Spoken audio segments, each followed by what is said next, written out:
Absolutely has been, and picking up on what you had said as well. So we're doing all the same things as far as cyber hygiene is always going to be the most critical thing that you have to pay attention to every day. So you have most of the attacks that are actually happening against known vulnerabilities. So as long as you're going back and you're patching those, that's a lot of the issue. But when you look at the overall framework for how you do cybersecurity, so you have to identify all your assets. You have to know what's on your network. You have to actually harden, protect, and patch and control those assets in a protected way.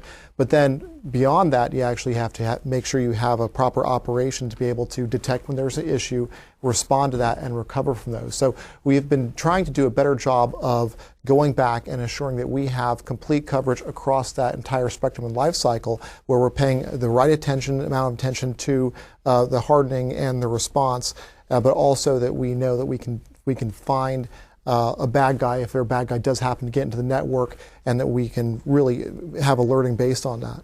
So we've also gone back and we're doing a lot more penetration testing. We were the first component within DHS to be able to implement a bug bounty program. So that's a new program for us, and that's been going very, very well, because we can never have enough penetration testers within our organization.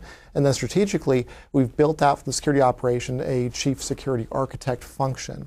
And the job of that chief security architect is to ensure that as we have the cloud infrastructures are coming up, as we have all of the IoT type devices that are coming on the network, as we look to really modernize the way that is we provide our IT out to the field, that we have security built in from the get-go, and that's embedded rather than having to come around behind and try to bolt security on afterwards.